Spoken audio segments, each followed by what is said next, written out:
The sun was a giant, glowing orange ball hanging over the village of Umuanya. The air was thick with the scent of roasted yams and fermented palm wine. It was a day of drums. The Ogene bong rang out, clang, clang, clang, telling everyone that Chinedu, the village's strongest wrestler, was finally marrying Joy. Before we continue, I want you to sit, grab your popcorn and relax because you are about to hear an incredible story you have never heard in your life. And also don't forget to like and subscribe. Let's go.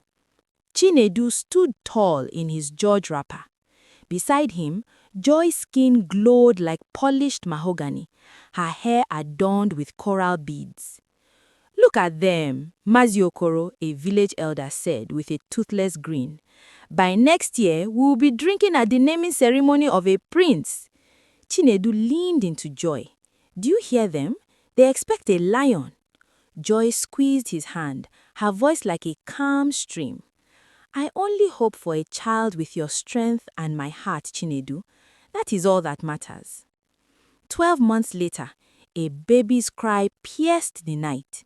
Chinedu sat outside, sharpening his machete. When the midwife emerged, she was smiling.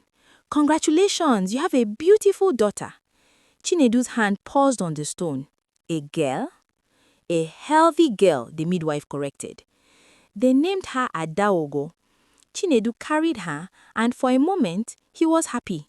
But at the naming ceremony, Maziokoro whispered, "Don't worry, the first daughter is just the person who sweeps the house before the king arrives." Chinedu nodded, but the smile didn't reach his eyes. 2 years passed, then 4, then 6. After Adaogo came Ngozi, then Chioma, then Ifeoma. By the 4th daughter, Chinedu began to look at the sky with questions.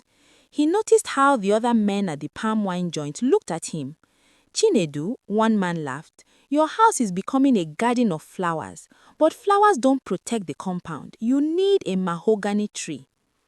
Joy tried to keep the house happy with egusi soup and laughter, but Chinedu started coming home later and later. He began to see his daughters as guests who would one day marry and leave him with nothing. When the news of the 6th daughter came, Chinedu did not sharpen his machete. He stood in the village square, his face dark like a storm cloud. Maziokoro walked up to him. "Chinedu, are you a man or a tailor? All you produce is fine silk for other men to wear, but you have no needle to sew your own future. A man with only daughters is like a man with a house built of sand." The words stung like a swarm of bees. Chinedu went home and refused to enter the room to see the baby. "Another girl?" he shouted at Joy. "Am I cursed? I want a son to carry my name, not a line of daughters to carry water." Joy held the baby close, her tears falling on the infant's forehead. Chinedu didn't see that his older daughters were listening at the door, their hearts breaking. Daughters 7, 8, 9, and 10 arrived. The compound was full of life, but Chinedu walked through it like a ghost. He stopped buying them new clothes for the New Yam Festival. He stopped asking about their day. "Look, Papa," 8-year-old Chidera said, showing him a perfect bird she had carved from wood. "Can a wooden bird hunt for meat?" Chinedu muttered, walking past her. He didn't see the talent in her hands. He only saw the missing son in his heart. The village gossip became a heavy yoke. At the market, women would whisper when Joy passed, "There goes the woman who only knows how to make women." Chinedu's best friend stopped inviting him to the men's council meetings. "What will you contribute?" they joked. "Advice on how to braid hair?" Chinedu's shame turned into a cold wall between him and Joy. He spent his money on herbs and secret cures from faraway villages, desperate for his son. He was so busy looking for what he didn't have that he didn't see what he did have. By the time the 15th daughter was born, Chinedu had completely given up. He lived in his obi staring at the dirt. But while he sat in silence, his daughters were becoming the stars of Umuaya.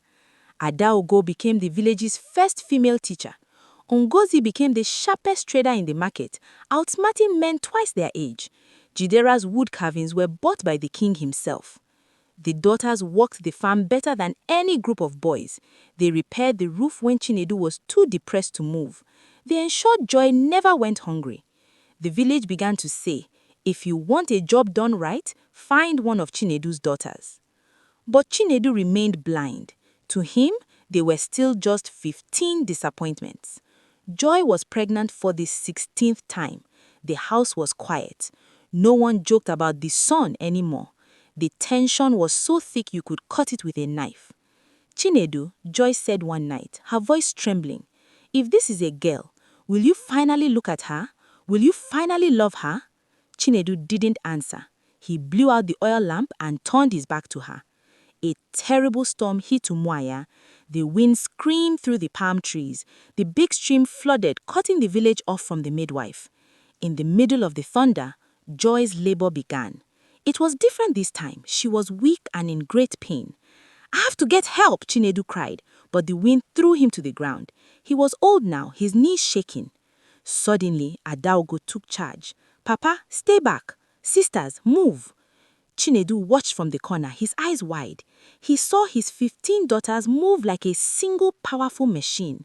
2 went to the kitchen to boil water. 3 held Joy's hands, whispering prayers. 4 blocked the wind with heavy mats. The others gathered clean cloths. They didn't panic. They didn't wait for a man to tell them what to do. Chinedu realized that if he had 15 sons, they might be at the square arguing, but his 15 daughters were here, a wall of love protecting their mother. For the first time in 20 years, Chinedu felt a different kind of shame. The shame of a man who realized he was already a billionaire, but had been acting like a beggar. As the first light of dawn touched the wet earth, a cry went up, then a second cry. Adaogo walked out, her face glowing. Behind her, the sisters brought out 2 bundles. Twins, Papa, Adaogo whispered. 2 boys. Chinedu fell to his knees and sobbed. He didn't reach for the boys first. Instead, he crawled to Joy and held her feet, begging for forgiveness. Then he turned to his 15 daughters. My stars, my 15 lions. I spent 20 years looking for the moon, not knowing I was already surrounded by the sun. Chinedu spent the rest of his life being the loudest supporter of his daughters. He told everyone, a son carries the name, but a daughter carries the soul. I have 16 miracles, and I will never complain again. The moral: a child is a gift, not a transaction. Do not be so blinded by what you want that you fail to see the treasure you already have. So, if you really enjoyed the story, don't forget to subscribe and turn on the notification bell. Bye! See you in our next video.